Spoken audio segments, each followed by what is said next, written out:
Okay, first let's start with what you're going to drink. Now, most of you, I hope we've had the conversation where we should be getting rid of alcohol and caffeine from the body. So for the best results and the greatest amount of success, I want to cleanse the liver and kidneys. So you're going to be drinking a hell of a lot of water.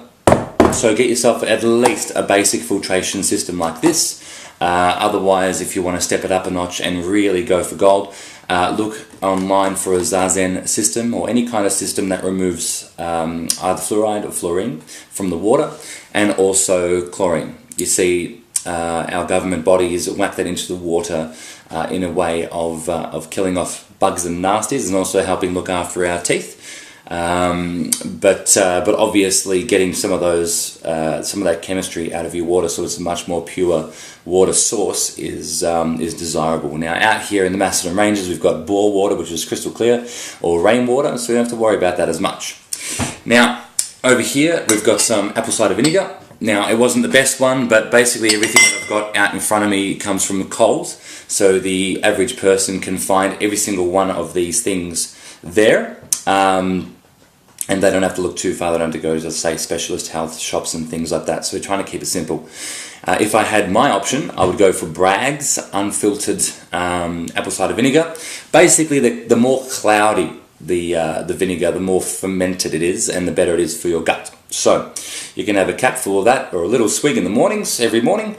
Some people like to have it with a little bit of warm water and honey. I don't. I like it straight up. But that comes down to personal preference. That's just going to help create a bit more alkalinity in the body if you are acidic, which most people are, because you've been having coffees and teas, or black teas I should say, and processed foods. So most likely you're going to need to get a little bit more alkalinity into the blood. So that's a great option there as well. I've got some beautiful organic Tasmanian honey here. Okay, nothing added. So that's fantastic to add to warm water or add to your teas, especially if you've got little kids. A spoonful of sugar helps medicine go down. In this particular case, a spoonful of honey is actually a shitload better than your medicine and your sugar. So we're going to go for that. Okay, much more natural sugars in that, which we can digest and process, and also puts a little bit of rose in their cheeks too. So. If you are doing my detoxification, you will have some of these healing herbs as well, some of these organic teas, which I encourage you to drink as often as possible.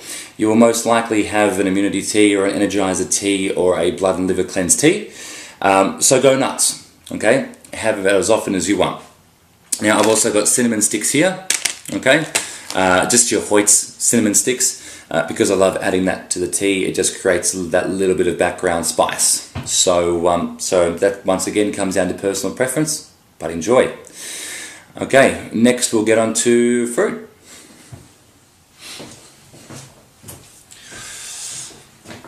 Okay, I haven't got a huge selection of fruit out at the moment, and there's a reason for that. Right now it's quite cool in Melbourne.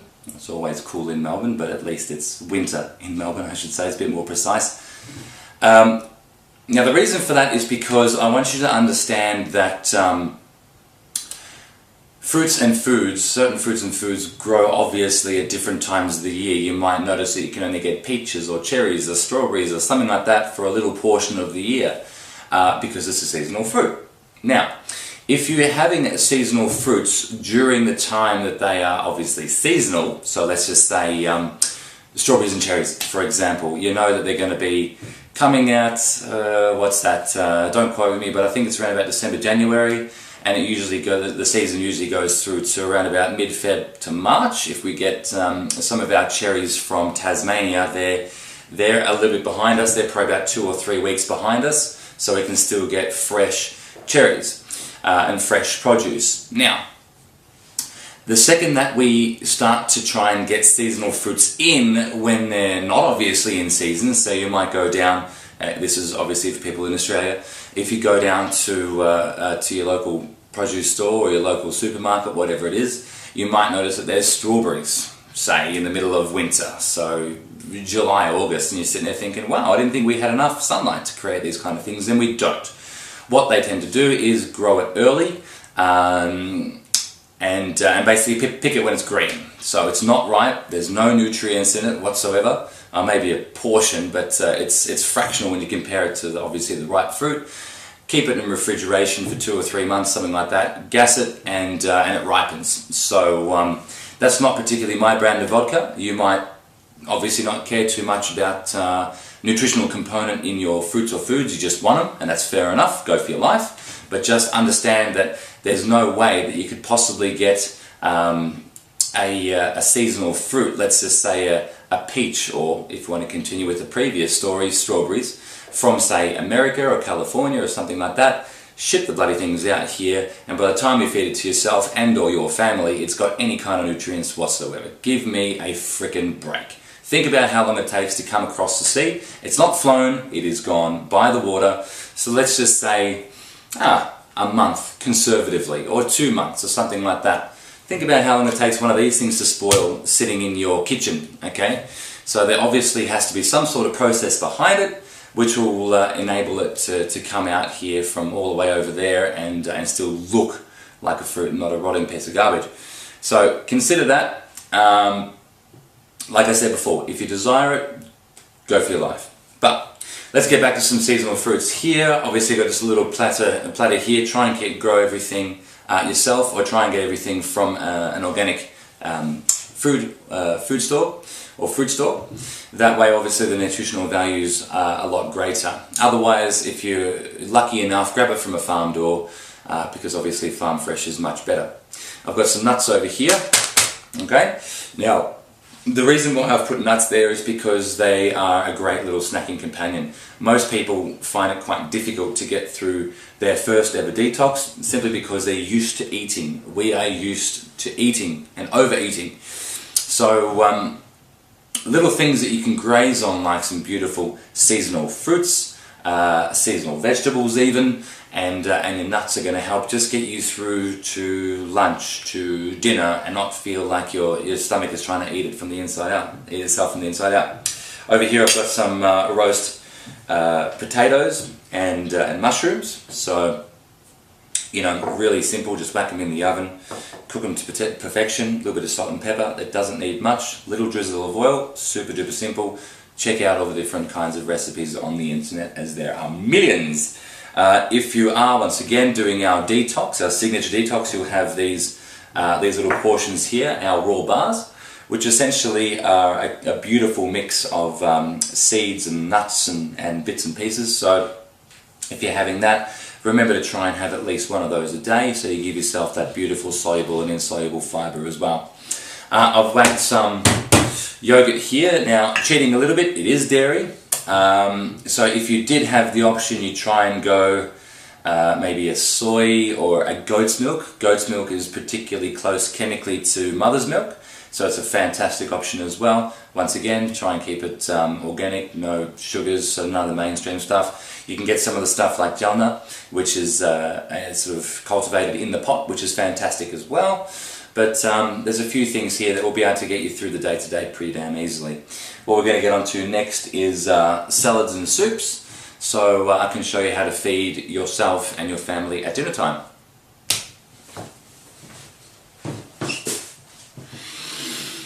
Okay, salad time. So this is a Mirabelli family tradition, and quite possibly one of my favourite all-time salads. If it was up to me, I would eat this every single day. And I have, often, to big stints. So what I basically got is a 4-leaf mix right here, some beautiful parsley, okay, and a little bit of basil as well. So grab a little tomato as well, whatever tomato you feel like you love the most, get it in there, cut it up however you desire. Okay, I've got an avocado here which I prepared earlier, just sort of cubed up. You just basically slice it into a grid with your knife, and that's good to go. You can vinaigrette that if you wish, or you can just chuck it in a salad, which is exactly what I'm going to do. So, a little bit of Spanish onion also does really quite well. A lot of people, including my father, hate the onion, but it gives it a fantastic flavour, so I'm going to chuck it in there.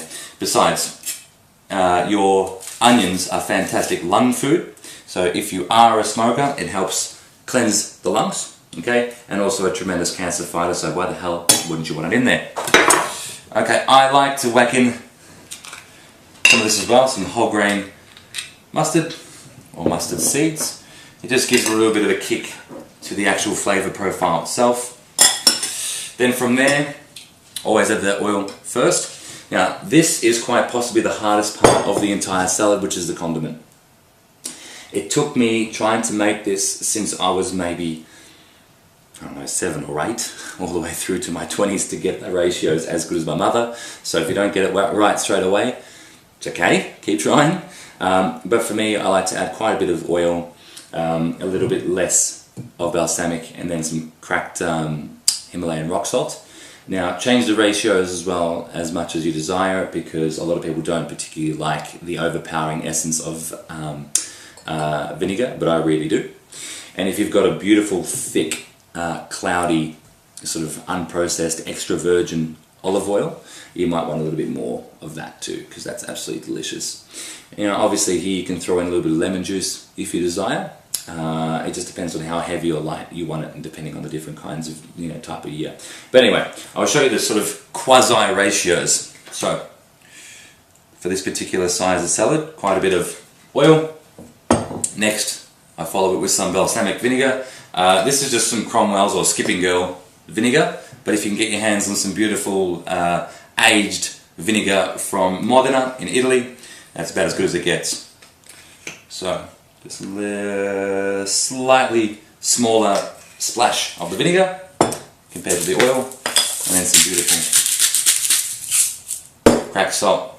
Give that a bit of a mix, whack it in something for work if you desire, and you're good to go. So next we're going to go on to the soups. Okay, so a nice soup.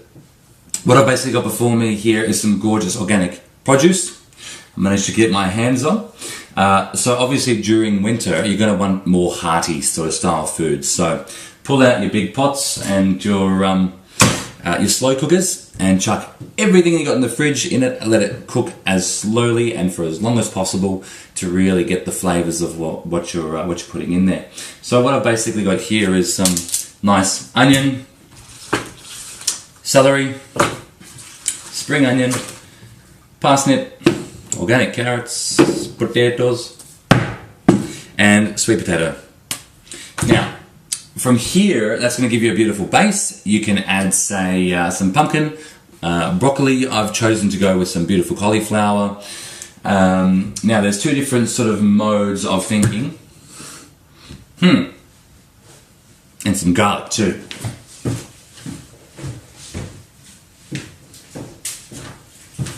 Right here. So, as I was saying before, you can give this can be like a beautiful base for a sauce, like a pasta sauce or a risotto or something like that. I've chosen to go with the cauliflower, but you know, whatever you want to be the main attraction of your soup, go for that. Now, there's two different kinds of modes of thought. Some people like to saute the onion and garlic first, then chuck the rest of the stuff in there, give it a little bit of a cook, and then add your water. Or you got the really, really lazy approach, which I've been dabbling in lately, which is just basically water, cut these up however you desire, or just break them off in chunks with your hands and chuck them straight into the water. After you've done that, grab the salt, or this beautiful stuff over here, your Celtic sea salt. If you were lucky enough to find a really, really good product, what they actually do is they put the salt harvested from the sea into clay pots, and as the water sort of diffuses through the clay itself, you get this beautiful sheen of salt on the outside. So it basically it's filtered through the ceramics, which is an old Egyptian method, and I think it's about as good as you could possibly get to filter out your sea salt. It's very high in nutrients, obviously. None of that shitty sacks of table salt or anything like that, and their Coles brand table salt. Don't get any of that. There's absolutely no nutrition in that at all. And they also like to add a lot of anti-caking agents and stuff like that, which, why would you bloody have it in there? I know there's a reason for it, but obviously when I'm looking at the health of a person's body, I don't want any crap like that in there. Get it out. Some pepper. You can also throw some cayenne pepper in there if you really want it to get nice and warm. And plain herb mix.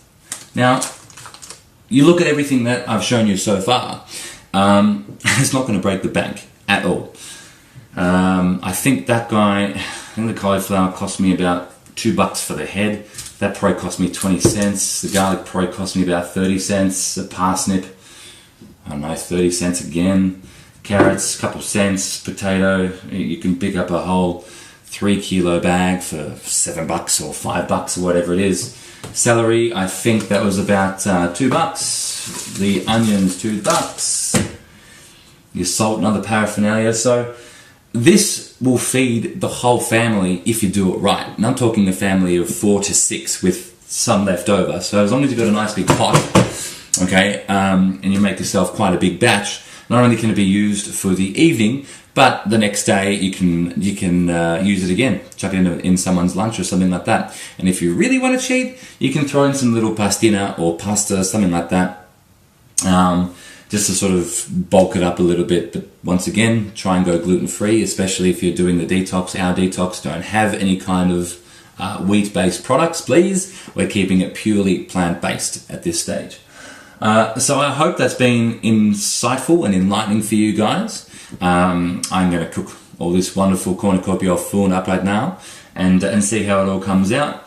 But good luck with whatever detox or whatever diet you decide to do. Obviously, just try and live as cleanly as possible. And remember, the detox doesn't come just down to food and drink. You can also detox anything in your life, from a uninspiring job to certain relationships to certain things like your iPhone, iPads, TV, computer, etc., etc., etc. Just to cleanse the body, give yourself a bit of a pat and break so you can get back on top with what's truly, authentically you, and give yourself a better chance at being healthful and happy and fulfilled for your life. So, good luck. Leave some comments if you wish down at the bottom, or you can email me at, what's the best one? Probably info@thehealthstudio, or one word, thehealthstudio, the.com.au. I'll try and get back to you as quickly as possible. I'm trying to integrate 2 or 3 different kinds of companies and businesses, plus our teaching academy called the Academy of the Owl&Phoenix, all at the same time. So I'll try and get back to you as quick as possible, but there's a lot going on.